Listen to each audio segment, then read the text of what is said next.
Hello guys, welcome back to my YouTube channel teaching world classes. और आप पढ़ रहे हैं अकाउंटेंसी विद पूर्णिमा। जैसा कि आप सभी को पता है, आपकी सीबीएसई की डेट शीट आ चुकी है और आप अच्छे से प्रिपेयर्ड हैं एग्जाम्स के लिए। तो आप आई होप सभी खुश होंगे अपनी डेट शीट को देखते हुए, जिससे कि आपको पता चला है 4 मई को आपका जो एग्जाम है वो आपका किस चीज़ का है, इंग्लिश का है। ठीक है, first exam is English. Second में मेन सब्जेक्ट्स के एग्जाम बता रही हूँ जो कि आपके कॉमर्स के हैं। बाकी ऑप्शनल तो हर किसी का अलग अलग हो सकता है, किसी का मैथ्स है, फिजिकल है और आपका कॉमर्शियल आर्ट है, फैशन है, बहुत सारे एग्जाम्स हो सकते हैं ऑप्शनल में। तो वो आपके डिफरेंट डिफरेंट डेट्स है। लेकिन हमारे जो मेन एग्जाम्स हैं, फर्स्ट आपका 4 मई को आपका इंग्लिश का है। सेकेंड आपका जो 12 मई को है, 12 मई को आपको बिजनेस स्टडीज का है। ठीक है, नेक्स्ट थर्ड 17 मई को आपका अकाउंटेंसी का है।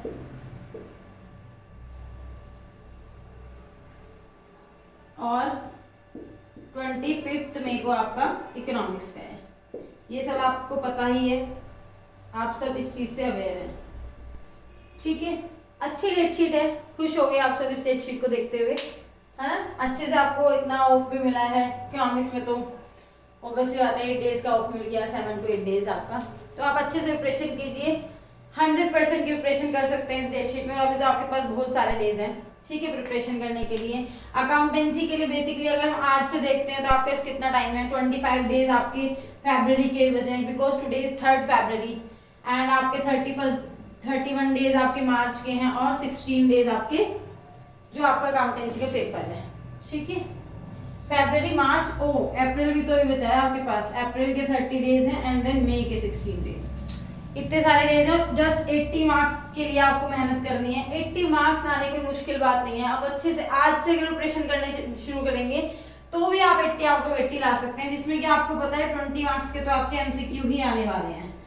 एमसीक्यू के लिए कि बस क्या करना है, आपको बहुत अच्छे से डीपली स्टडी करनी है, चैप्टर्स को पढ़ना है। 1 मार्क के एमसीक्यू जस्ट रेशियो आपसे पूछ लिया जा सकता है, रेशियो फाइंड कीजिए, न्यू रेशियो। आपको एनपीओ से क्वेश्चन आ सकता है, तो आपको रिसिप्ट एंड पेमेंट अकाउंट में कौन कौन सी ट्रांजैक्शन आती हैं। रिसिप्ट एंड पेमेंट अकाउंट में आपकी रिवेन्यू और कैपिटलाइज नेचर की ट्रांजैक्शन आती है, बोथ ट्रांजैक्शन।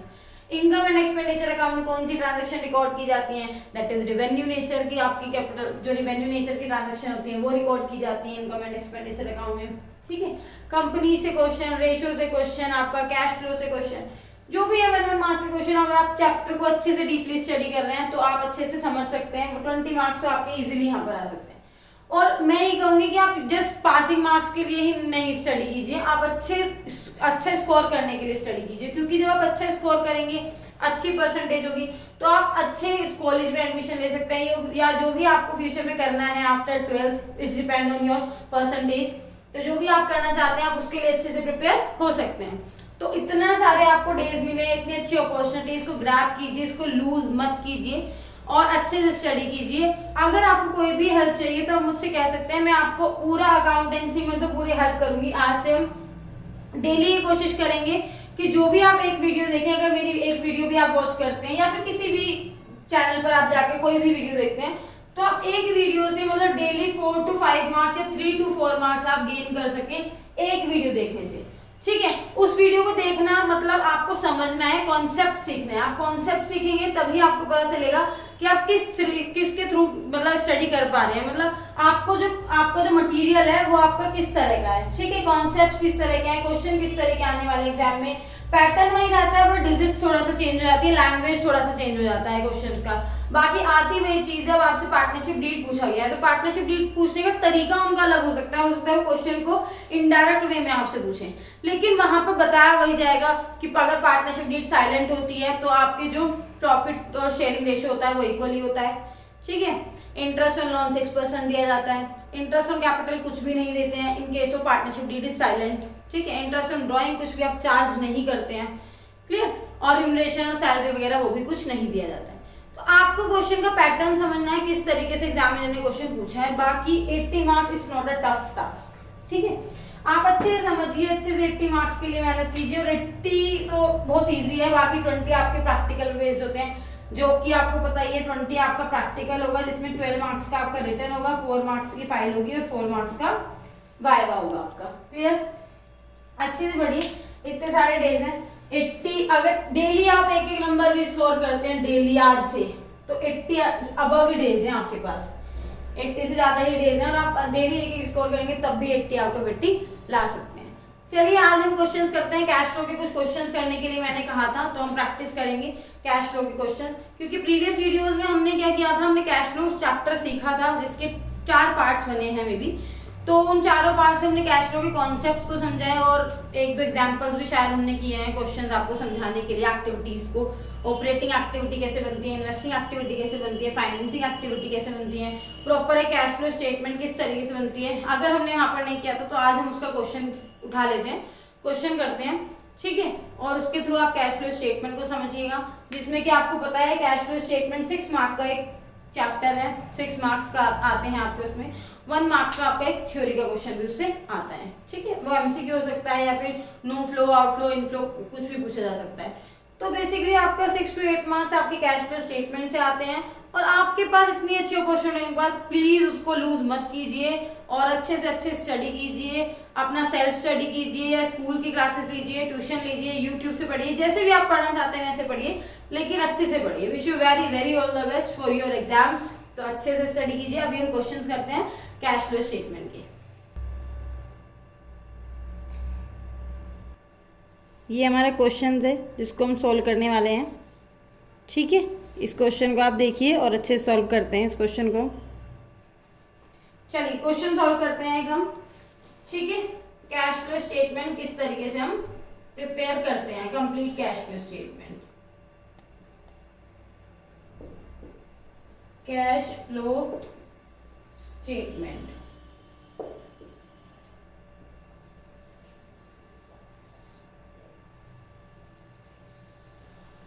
आपको पता है इसमें 3 एक्टिविटीज होती हैं। First is operating activity, second is investing activity, and third is financing activity, ठीक है।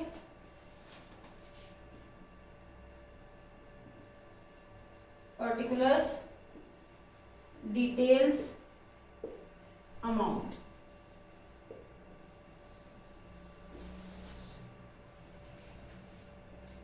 ए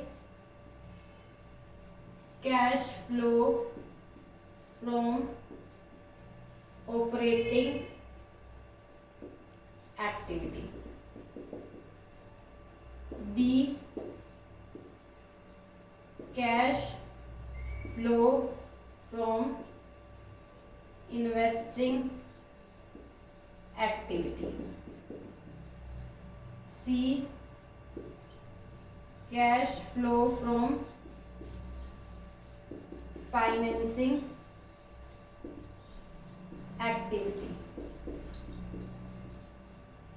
फिर हम इनका टोटल करते हैं, total A plus B plus सी, ठीक है। इसमें हम ऐड करते हैं opening cash and cash equivalent, आपका आंसर आ जाता है closing cash and cash equivalent. Clear, ठीक है। तो अब हमने ये बना लिया। अब इनकी हम एक्टिविटीज पोस्ट करते हैं, क्या क्या होता है। फर्स्ट आइटम में था आपके क्वेश्चन में था share capital. Share capital is a part of financing activity. तो फर्स्ट हम लिखते हैं हमारी शेयर कैपिटल जो थी प्रीवियस ईयर में 6 लाख थी और करंट ईयर में 3 लाख है, 8 लाख है सॉरी। तो हमने शेयर्स को इशू किया है, issue of shares that is 2 lakh. 2 lakh आपका इनफ्लो है।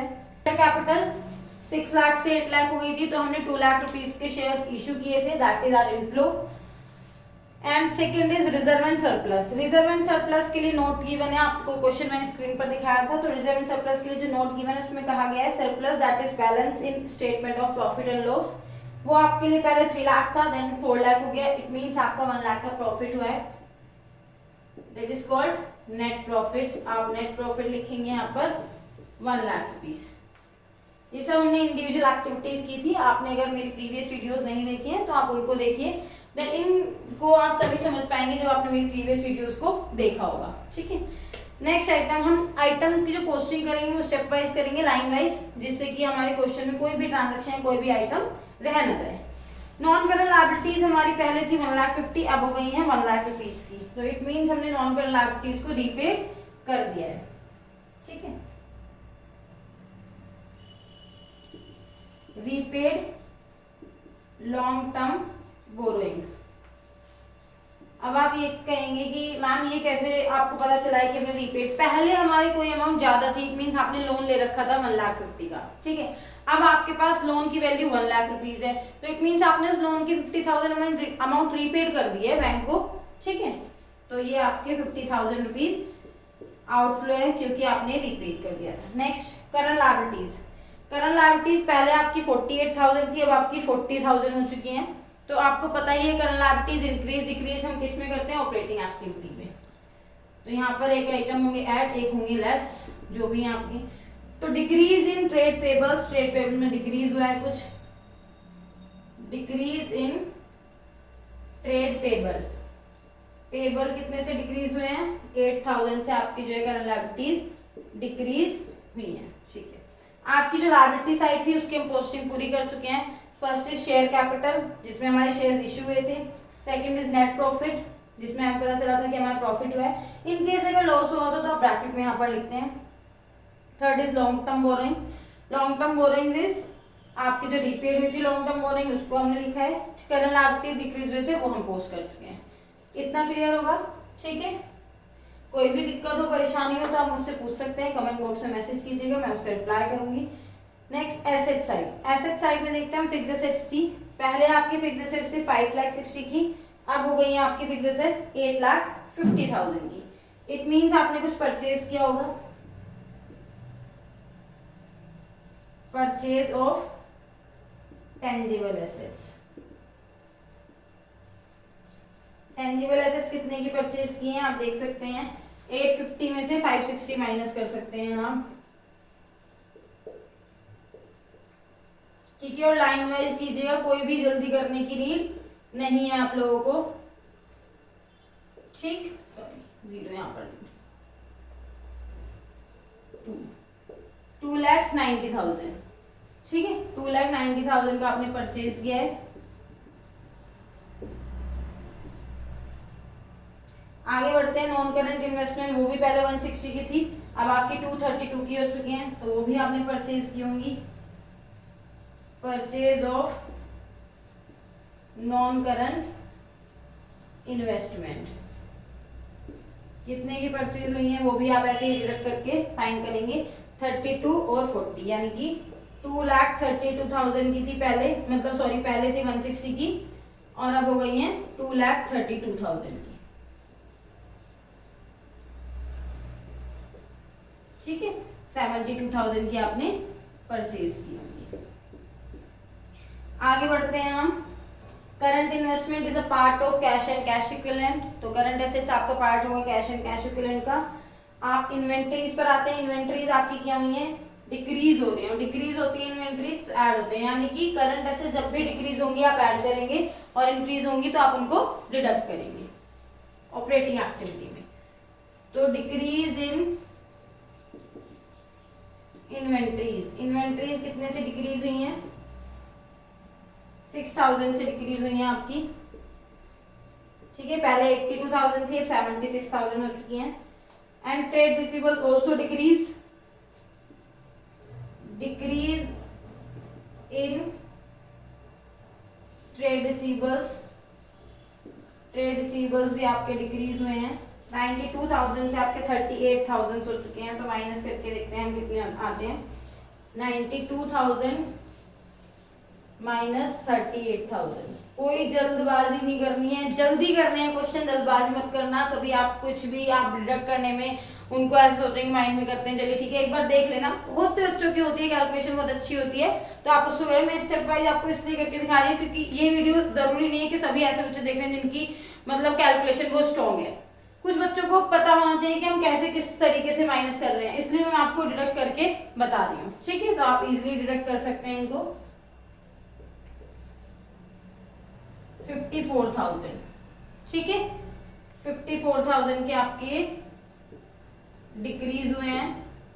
आगे देखते हैं हम। अब हमारे पास पार्ट बचा है करंट इन्वेस्टमेंट और कैश एंड कैश इक्विवेलेंट। जिसमें कि मैंने आपको बताया था ओपनिंग में हम ओपनिंग लिखेंगे। ओपनिंग पहले आप देखिए, ओपनिंग कैश कितना है आपके पास 70,000 और ओपनिंग करंट इन्वेस्टमेंट कितनी है 1,34,000। Both are opening cash and cash equivalent, that's why हम इनको ऐड करेंगे। ठीक है, 2,04,000 क्लियर। 2,04,000 हमारा ये हो गया opening cash and cash equivalent. Closing cash and cash equivalent is 94,000 plus 50,000। मैं आपके लिए यहाँ पर प्लस वगैरह कर रही हूँ, आपको पता होना चाहिए क्या कर रहे हैं हम।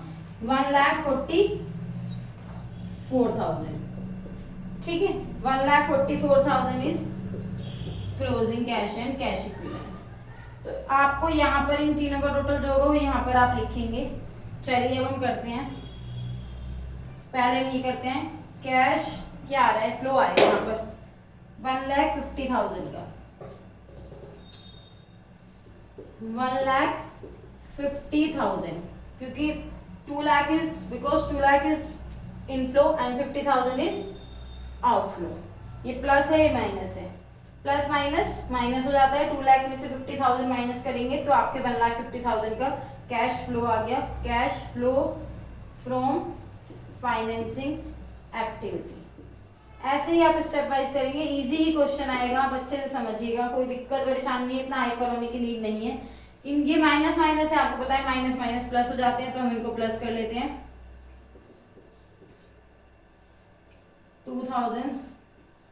3,62,000 माइनस, क्योंकि माइनस माइनस प्लस होते हैं लेकिन डिजिट माइनस की रह जाएगी। तो यहाँ पर हम लिखेंगे cash used in investing activity में आपका कैश यूज हुआ है। ठीक है, ये तीनों आपने किए हैं। नेक्स्ट हम इसको करते हैं 1,60,000। ये आप तीनों डिजिट प्लस करेंगे बिकॉज ये प्लस किया। 1,60,000 माइनस 8, 1,52,000। ठीक है, 1,52,000 that is cash flow from operating activity. Operating activity में आपका जो आया है आंसर 1,52,000। अब आप इनको प्लस करेंगे, that is plus, that is also plus. 1,52,000 and 1,50,000 3,02,000 होता है, लेकिन मैं आप लोगों के लिए कर रही हूँ। ठीक है, 3,02,000 ये प्लस की डिजिट हो गई और ये माइनस है। प्लस माइनस क्या होते हैं, माइनस होते हैं। तो यहाँ से आप 3,62,000 माइनस करेंगे तो आंसर क्या आ जाएगा आपका 60,000 माइनस का आएगा। क्लियर। तो यहाँ पर हम लिखेंगे 60,000 माइनस की डिजिट। ठीक, और जब हम देखेंगे 60,000 माइनस है और ये प्लस है, तो माइनस प्लस इज माइनस 1,44,000। मैंने आपको तब भी बताया था कि जो कैश फ्लो स्टेटमेंट होता है, कैश फ्लो स्टेटमेंट में क्वेश्चन का आंसर क्वेश्चन में ही गिवन होता है। अब आपको कैसे पता चलेगा कैश फ्लो का आंसर क्या है। यहाँ पर क्लोजिंग कैश गिवन था और आपने इन तीनों का टोटल करके जो देखा 60,000 आ रहा था, इसमें आपने opening cash and cash equivalent add किया, तो cash and cash equivalent add करते ही आपको क्लोजिंग का कैश एंड कैश इक्विवेलेंट मिल जाता है। और जब आपको क्लोजिंग का कैश एंड कैश इक्विवेलेंट मिल जाता है तो आपको ऑब्वियसली बात है आपका आंसर और क्लोजिंग कैश आपका मैच हो जाना चाहिए। तो इट मींस आपका पूरा कैश फ्लो स्टेटमेंट करेक्ट है। मैंने प्लस माइनस सब कुछ आपके लिए किया था। ठीक है, तो आप इजी माइंड में भी कैलकुलेट करके लिख सकते हैं, नो इश्यू। जरूरी नहीं है आप, अगर आपका रफ वर्क पोर्शन आपने बनाया हुआ है रफ वर्क का, तो आप उसमें भी कैलकुलेट कर सकते हैं। इसलिए क्योंकि कहीं पर भी माइनस से मिस्टेक से आपका क्वेश्चन गलत हो सकता है, और क्वेश्चन में गलती कुछ नहीं करनी है क्योंकि आपको पूरे कंप्लीट अच्छे से मार्क्स गेन करने हैं। तो आप क्वेश्चन कर सकते हैं इस तरीके से। एक आधी एडजस्टमेंट आ सकती है क्वेश्चन में, तो हम उसका भी क्वेश्चन करके देखते हैं। ठीक है, एडजस्टमेंट वाला, जिससे कि आपको पता चल सके एडजस्टमेंट वाले क्वेश्चन भी कैसे करने हैं। ये है आपका एडजस्टमेंट वाला क्वेश्चन जो हम करने वाले हैं। ठीक है, क्वेश्चन कर रहे हैं हम एडजस्टमेंट वाला क्वेश्चन। ठीक है, लास्ट क्वेश्चन है, मतलब इसके बाद अगर आपको कोई क्वेरी होगी तो आप कमेंट बॉक्स में बता सकते हैं, तो हम उसको सॉल्व कर लेंगे। अदरवाइज हम फिर नेक्स्ट क्वेश्चन में हम प्रैक्टिकल क्वेश्चंस करेंगे, मतलब उसके रेशो के या फिर कंपैरेटिव के, जो आपके अच्छे से मार्क्स आपके एक वीडियो से कंप्लीट उतने मार्क्स आप ले सकें। ठीक है, तो कैश फ्लो स्टेटमेंट प्रिपेयर कर रहे हैं हम। कैश फ्लो स्टेटमेंट,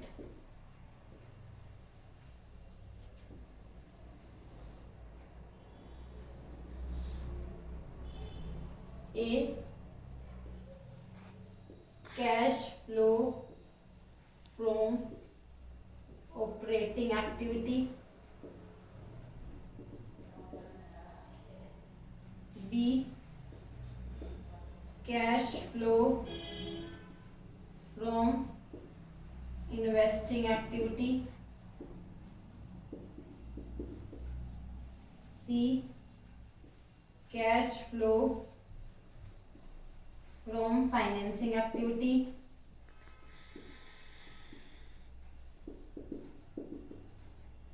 टोटल करेंगे इनका A plus B plus C, फिर इसमें ऐड करेंगे हम opening cash and cash equivalent, और आपका आंसर हो जाएगा closing cash and cash equivalent. ठीक है, कोई हमारा वर्किंग नोट बनेगा तो हम उस स्पेस में बनाएंगे। देखते हैं हमें कितनी वर्किंग नोट की नीड है। चलिए क्वेश्चन स्टार्ट करते हैं। First question is share capital.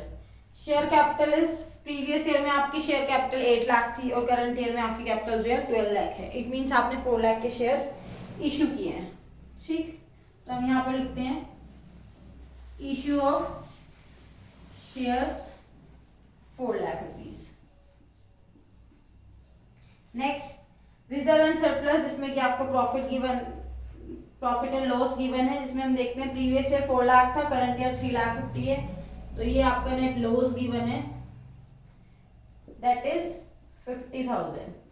क्योंकि प्रीवियस ईयर में आपका 4 लाख प्रॉफिट हो रहा था और करंट ईयर में आप 3 लाख 50 का प्रॉफिट कर रहे हैं, तो 50,000 पिछले साल से आपने कम कमाया है, तो 50,000 का 50,000 का आपको लॉस हो गया। Next long term borrowings, previous year 3 lakh 50 थी, करंट ईयर 4 लाख 40 है, इशू कर रहे हैं आप।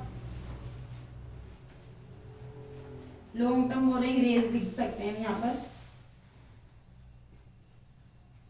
Long term borrowing raised. यहाँ पर हमें बताया नहीं गया था, यहाँ पर आपके डिबेंचर्स हैं, लोन है, क्या है, कितनी अमाउंट से 90,000। चलिए करके बता देती हूँ। पहले आपके 3 लाख 50 थी, यानी कि करंट ईयर में 4 लाख 40 हो गया, और पहले था 3 लाख 50, तो आपको पता चल रहा है 90,000 का हमने लोन लिया है। ठीक, नेक्स्ट आते हैं करंट लायबिलिटीज। पहले 50 थी, अब 60 हो गए, इंक्रीज हो रहे हैं तो ऐड करते हैं इंक्रीज इन ट्रेड पेबल्स लिखेंगे हम। ट्रेड पेबल्स में इंक्रीज हुआ है, हाउ मच अमाउंट 10,000।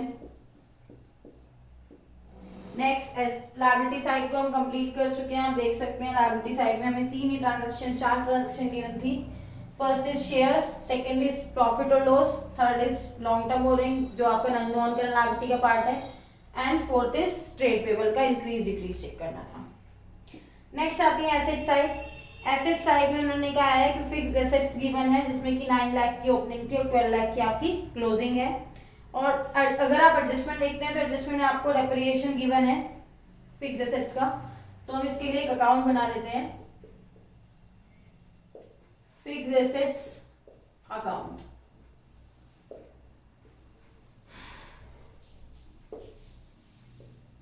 फॉर्मेट आप बना ही लेंगे, आपको पता है पर्टिकुलर रुपीज 11th में आपने सब फॉर्मेट बनाने सीखे हैं, लेजर वगैरह, particular rupees.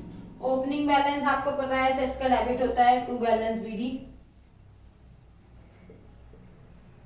That is 9 lakh. Closing balance है आपका by balance CD, that is 12 lakh. Depreciation लग गया इस एसेट पर, एडजस्टमेंट में गिवन है आपको, डेप्रिसिएशन लगा आपका 1,20,000। और कोई एडजस्टमेंट गिवन नहीं है, कैलकुलेट करेंगे, देखते हैं क्या फाइंड होगा। आपकी क्रेडिट वाली साइड ज्यादा है, तो ये हो गया आपका 13,20,000, और आपकी जो रूल है वो यही है, डेबिट और क्रेडिट इक्वल होने चाहिए। तो यहाँ पर आप क्या फाइंड करेंगे, purchases, that is bank account. ये क्या होगा, purchase of asset.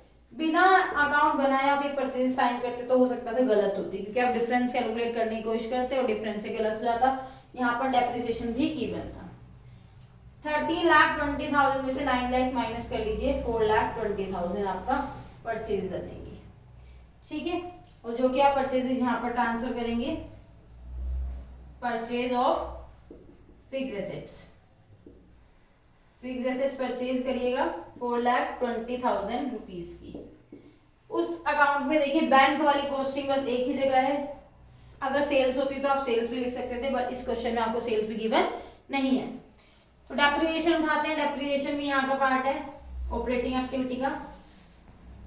Depreciation is 1,20,000 और ओपनिंग बैलेंस BDCD कहीं पर ट्रांसफर नहीं होता। नेक्स्ट आते हैं इन्वेंट्रीज। इन्वेंट्रीज इंक्रीज हो रही है, लेस करेंगे, इंक्रीज इन इन्वेंट्रीज 1 लाख से इंक्रीज हुई है तो लेस कर देंगे आप, क्योंकि डिक्रीज है, सॉरी मतलब इंक्रीज है तो आप लेस करेंगे। Trade receivables also increase, increase in trade receivables 230 से 310 हो गए, 80,000 के आपके ट्रेड रिसीवेबल्स इंक्रीज हो रहे हैं। ठीक है, नेक्स्ट कैश गिवन है आपको, ओपनिंग कैश है 370, क्लोजिंग कैश है 340, 370 और 340। इनका टोटल जो आएगा वो क्या आना चाहिए, -30 आना चाहिए, तभी तो आपका ये मैच हो जाएगा। ठीक है, चलिए आपका क्वेश्चन हो चुका है। नहीं, एक और एडजस्टमेंट आती है, company paid interest 36,000 on it's long term borrowing. Company ने इंटरेस्ट पे किया है, तो इंटरेस्ट पेड आपका यहाँ पर आता है, interest paid on long term borrowing, how much amount, 36,000 आप पे कर रहे हैं, दैट इज आउटफ्लो। और एक बार आपका यहाँ पर आ जाएगा ये, क्योंकि आपके नॉन ऑपरेटिंग एक्सपेंस है, दैट्स व्हाई आप इसको ऐड करेंगे। Interest paid on long term borrowing 36,000। चलिए आंसर मैच करते हैं हम। 4,90,000, चलिए ये कर लेते हैं, ये तो इजी है। 4,20,000 आपका क्या आ रहा है, ये तो कैश यूज आ गया, cash use in investing activity.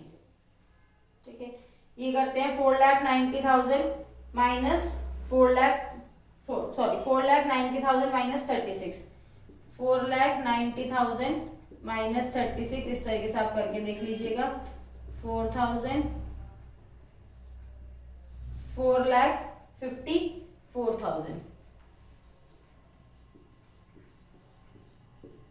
ठीक है, दैट इज कैश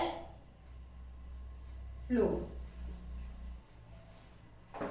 4,54,000 और 4,20,000 आपके दोनों ही आंसर मैच कर चुके हैं। Cash flow from financing activity. थोड़ा सा मैसी सा हो रहा है, आप समझ रहे हैं, क्योंकि मैं साथ क्लास समझा रही हूँ आपको, तो आपको समझ आ रहा होगा कि हम पोस्टिंग क्या क्या कर रहे हैं। यहाँ पर माइनस के फिगर 3 है आपको, 50, 80 और 1 लाख, तो आपकी हो गई 230। माइनस के फिगर हैं आपकी 230, प्लस की फिगर देख लीजिए 120, 130 और 36, दैट इज 166। तो 166 तो छोटा ही है, तो इसमें से माइनस कर लेते हैं 166,000, 20, 30 और 66, 64,000 यूज आ रहा है आपका। ठीक है, 64,000 आपका यूज आ गया है। यहाँ पर दो यूज हैं आपके, cash use in operating activity, operating activity में भी आपका यूज हुआ है और फाइनेंसिंग में भी आपके यूज हुए हैं, और ये आपका बस फ्लो है। 4,20,000 और 64, 4,84,000 यूज हो गया आपका,